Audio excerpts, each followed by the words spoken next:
Hello friends. अगर आप BEd में एडमिशन लेने जा रहे हैं तो आपके लिए वीडियो काफ़ी ज़्यादा इंपॉर्टेंट होने वाली है, क्योंकि एडमिशन लेते टाइम आपसे कुछ ऐसी गलतियां हो जाती हैं जो बाद में आपको परेशानी का कारण जो है वो बन जाती हैं। इसी के साथ साथ फीस, कॉलेज सिलेक्ट को लेकर के और डायरेक्ट एडमिशन को लेकर के सारी बात मैं करने वाला हूं। तो आप लोग वीडियो में लास्ट तक बने रहिएगा। चैनल पर नया तो चैनल को सब्सक्राइब आप लोग जरूर कर लें। जैसा कि आप सबको पता है कि जो बीएड की काउंसलिंग है वो 17 तारीख से स्टार्ट है। पहले फेज में यहाँ पर 1 से 75,000 रैंक तक के जो स्टूडेंट हैं वो अपनी काउंसलिंग करवाएंगे।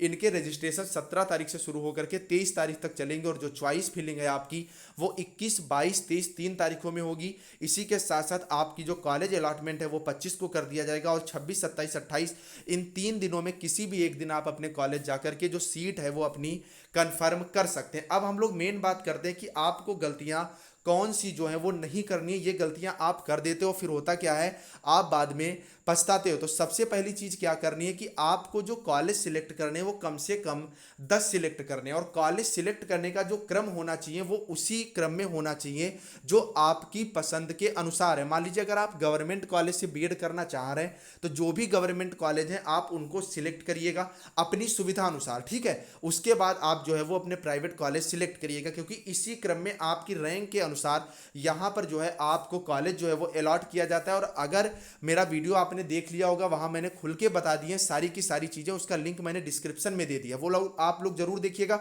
वहां पर मैंने खुल के सारी चीज बता दी है कि प्राइवेट कॉलेज में आपको क्या सुविधाएं हो जाती हैं, गवर्नमेंट कॉलेज में कौन कौन से आपको बेनिफिट्स मिल जाते हैं। तो वो वीडियो आप लोग देख लीजिएगा। मैं खुद बीएड कर रहा हूं तो उसमें आपको एक एक चीज पता चल जाएगी। तो अगर आप प्राइवेट कॉलेज से यहाँ पर बीएड करना चाह रहे हैं तो करना क्या है, आप अपने जो है कॉलेजेस वो प्राइवेट ही नंबर 1 से सिलेक्ट करिएगा। तो आप गवर्नमेंट कॉलेज सिलेक्ट मत करिएगा, क्योंकि आपकी अगर रैंक अच्छी खासी हुई तो यहाँ पर आपको गवर्नमेंट कॉलेज जो है वो अलॉट कर दिया जाएगा। लेकिन फिर आप प्राइवेट कॉलेज से करना चाहते हुए भी आप अपने कॉलेज जो है वो चेंज नहीं कर सकते जब आपकी सीट जो है यहाँ पर अलॉट कर दी जाएगी। अब हम लोग मेन बात कर लेते हैं कि कुछ स्टूडेंट ऐसे होते हैं जिनको गवर्नमेंट कॉलेज से ही बीएड करना होता है। तो अगर आपको गवर्नमेंट कॉलेज से ही बीएड करना है, आप प्राइवेट कॉलेज की जो फीस है वह नहीं कर सकते हैं, तो ऐसे में क्या करना है कि आपको जो भी गवर्नमेंट कॉलेज, क्योंकि आप अपने यहाँ का तो चुनेंगे ही चुनेंगे, उसके साथ साथ जो आपके आसपास भी मतलब सिटीज में जो गवर्नमेंट कॉलेज हैं आप उन्हें भी चुन सकते हैं। तो लगभग जो भी आपके 3 से 4 गवर्नमेंट कॉलेज हैं आप उन्हें सिलेक्ट कर लीजिएगा। ऐसे में होता क्या है कि अगर आपकी रैंक इन कॉलेजेस में सिलेक्शन भर की हुई, मतलब आपको अगर सीट अलॉट होती है तो ठीक ठीक है, अदरवाइज यहाँ पर आपको ज़्यादा परेशानी नहीं उठानी पड़ेगी, क्योंकि जो 750 रुपये रजिस्ट्रेशन की फीस है ये तो सबको पड़ेगी और ये तो आपकी कटेगी ही कटेगी। लेकिन जो 5,000 रुपये एक्स्ट्रा आपका पड़ता है कि आपको जो सीट अलॉट होती है उसको लेकर के, तो यहाँ पर ये मनी आपकी वापस हो जाएगी। और अगर आपने मान लीजिए 4 गवर्नमेंट कॉलेज चूज करे और एक प्राइवेट कॉलेज आपने चूज कर लिया, ऐसे में क्या होगा कि पहले फेज में 99% चांस होते हैं कि प्राइवेट कॉलेज जो भी आप सिलेक्ट करते हो पहले नंबर पे वो आपको अलॉट ही कर दिया जाता है, क्योंकि यहाँ पर बहुत से ऐसे स्टूडेंट हैं जो अपनी सीट ही कंफर्म नहीं करेंगे, और लगभग 3 लाख जो है वो सीट्स भी आपके यूपी के अंदर है। नेक्स्ट हम लोग बात कर लेते हैं कि फीस रिफंड को लेकर के। तो आप जो रजिस्ट्रेशन के लिए फीस कटवाइएगा या जो आपकी जो 5,000 रुपए की फीस कटेगी, तो आप कोशिश करिएगा कि जो आपका खाता हो वो प्राइवेट बैंक का ही हो, जिससे आप ऑनलाइन माध्यम से जो है पैसा यहाँ पर कटवाएंगे। जैसे आपकी एचडीएफसी बैंक है या इसके साथ साथ एक्सिस है, और अगर गवर्नमेंट बैंक की भी अगर आप बात करोगे तो जैसे आपकी बैंक जो है अगर एसबीआई वगैरह है या बैंक ऑफ बड़ौदा है, तो ये बैंक जो है ये ज़्यादा आपके लिए सही रहती हैं। और जनधन खाते से आप पैसा यहाँ पर मत कटवाइएगा, क्योंकि फिर पैसा आपका वापस होने में काफ़ी ज़्यादा दिक्कतें हो जाती हैं। और अगर ये बैंक आपकी हैं तो यहाँ पर आपका जो पैसा है वो आसानी से वापस हो जाता है। तो आप इस चीज़ का खासा ध्यान रखिएगा। और यहाँ पर ये कोई ज़रूरी नहीं होता कि आपका अपना ही खाता है, आप अपने किसी सगे संबंधी का जो खाता है वो यहाँ पर लगवा सकते हैं। तो आई थिंक आपको ये वाला पॉइंट समझ में आ गया होगा। अब हम लोग बात कर लेते हैं कि कुल फीस कितनी जमा होगी। तो कुल फीस को लेकर के आप भैया समझ लें 750 रुपए यहाँ पर आपको पहले रजिस्ट्रेशन शुल्क जमा करना होगा। उसके बाद आपकी जब सीट अलॉट होगी तो यहाँ पर 5,000 रुपए आपको जमा करने होंगे, जो कि फीस में ही यहाँ पर आपके इंक्लूड हो जाते हैं। उसके बाद लास्ट में आपसे भैया 46,000 रुपए जो है वो और जमा करा लिए जाएंगे। इस तरह से कुल मिला के शुरुआत में आपका 51,000 ₹750 जो है ये प्राइवेट कॉलेज की जो है फीस यहाँ पर आपकी सबमिट करवा ली जाएगी। और गवर्नमेंट कॉलेज में फीस अलग अलग होती है, लेकिन यहाँ पर ₹750 रजिस्ट्रेशन और ₹5000 आपको फीस जो है वो सबमिट करनी ही पड़ेगी। अगर इससे ज़्यादा कुछ गवर्नमेंट कॉलेज की फीस होगी तो जो भी 1000-2000 का इफेक्ट पड़ेगा वो आपसे कॉलेज ले लेगा, और अगर फीस कम होगी तो ऐसे में कॉलेज जो है वो आपको पैसे कॉलेज के माध्यम से ही वापस किए जाएंगे। यहाँ पर आपका ये फीस फिक्स ₹5000 ही रहेगी। ये मैंने फुल प्रोसेस बताया काउंसलिंग वाला वीडियो, उसका लिंक भी मैं डिस्क्रिप्शन में डाले दे रहा हूँ, आप वहाँ से देख सकते हैं। वहाँ पर एक एक चरण मैंने बता दिया है। आई थिंक आपका ये वाला डाउट भी क्लियर हो गया होगा। अब हम लोग बात कर लेते हैं कॉलेज कितने सिलेक्ट करें।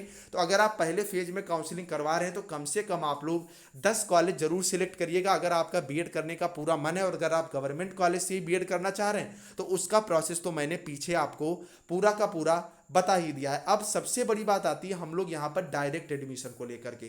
तो डायरेक्ट एडमिशन पहली बात तो ये होती है कि मान लीजिए आप पहले फेज में काउंसलिंग आपने कराई और आपका कॉलेज जो है वो अलॉट नहीं हुआ, किसी कारणवश आपने 3-4 कॉलेज ही चुने थे और उसमें से कॉलेज अलॉट नहीं हुआ। इवन पिछली बार मेरे फ्रेंड्स के साथ ऐसा हुआ था। तो ऐसे में क्या होता है कि आप सीधे डायरेक्ट एडमिशन लेने की सोच लेते हैं, सोचते हैं आपकी काउंसलिंग क्या करवाएं, डायरेक्ट एडमिशन हम ले लेंगे, जो कि फीस वगैरह पड़ेगी वो हो करके और बाद में हम लोग इसका मतलब देख लेंगे। तो अब इस बार आप लोग इस चक्कर में बिल्कुल मत पड़िएगा, डायरेक्ट एडमिशन बिल्कुल मत कराइएगा। डायरेक्ट एडमिशन इसलिए मत कराइएगा क्योंकि डायरेक्ट एडमिशन में अब आपका भैया स्कॉलर नहीं आएगा। पिछली बार डायरेक्ट ये जियो जारी कर दिया गया और बता दिया गया है कि अब जो भी मतलब ये आपका बीएड वगैरह में जो भी डायरेक्ट एडमिशन होंगे उनको स्कॉलरशिप का कोई फायदा नहीं मिलेगा। और इस बार भी जो स्कॉलर है अगर आपके नंबर 55% हैं, मतलब ग्रेजुएशन में अगर आपके 55% नंबर है तभी आपकी स्कॉलर आएगी, और अगर 55% से कम नंबर है तो आपकी स्कॉलर जो है वो नहीं आएगी। इवन इस बार भी 100% स्टूडेंट्स के साथ यही हुआ है। और अगर आपके नंबर है तो यहाँ पर लगभग 32,000 के आसपास इस बार जो है स्टूडेंट की स्कॉलर आई है। और पिछले वर्ष तो स्टूडेंट्स की स्कॉलर जो थी वो 42,000 तक के आसपास आई। तो यहाँ पर स्कॉलर आपको अच्छी खासी मिल जाती है, जो कि आपकी सेकेंड ईयर की फीस तक के लिए काफ़ी ज़्यादा सफिशियंट हो जाती है। तो आप लोग यहाँ पर ये ध्यान रखिएगा, कोशिश करिएगा कि आप काउंसलिंग से ही यहाँ पर अपना जो है वो एडमिशन लें। बेवजह की बातों में मत आइएगा कि यहाँ पर जैसे आपको बहुत से यहाँ पर लॉलीपॉप भी दिए जाते हैं कि यहाँ पर मैं 65,000 में एडमिशन करवा दूंगा, कोई कहेगा आपसे मैं 50,000 में एडमिशन करवा लूंगा। तो अगर आपकी रैंक है तो आप इस चक्कर में बिल्कुल मत पड़िएगा, क्योंकि अगर आप किसी प्राइवेट कॉलेज से यहाँ पर बीएड करेंगे और वहाँ पर अगर आपका, मैंने जो खुल के बात बताई है उसमें मैंने बता दिया है कि कुछ थोड़ा बहुत दे लेके अगर आपका सेशन पूरा पार हो जाएगा तो वो बीएड आपका बिल्कुल क्लीन होगा। लेकिन कुछ जगह ऐसी बदनाम होती है, आप सबको खुद पता है, उन बदनाम जगह से जब आप बीएड वगैरह कर लेते हो तो आपको अगर गवर्नमेंट जॉब मिल गई तो भैया ठीक ठीक है, अदरवाइज आप अपनी मार्कशीट दिखाने के लायक भी नहीं रहे। तो यहाँ पर मैं चीज़ें बिल्कुल ओपनली आपसे बोल रहा हूँ, तो आप लोग चीज़ों को बड़े अच्छे से समझिएगा। और मेरे वीडियो जो है ये आप लोग जरूर देखा करो। इसके लिए आप लोग क्या चैनल को अभी सब्सक्राइब करो, क्योंकि इतनी ओपनली यहाँ पर चीज़ आपको कोई नहीं बताता है। डिस्क्रिप्शन में मैंने कुछ वीडियोस डाले हैं, वो आप लोग जरूर देखिएगा। बाकी टाइम टाइम पर मैं आपके लिए अपडेट लाता ही रहता हूँ। चलिए फ्रेंड्स, मिलते हैं नेक्स्ट अपडेट के साथ, तब तक के लिए बाय बाय।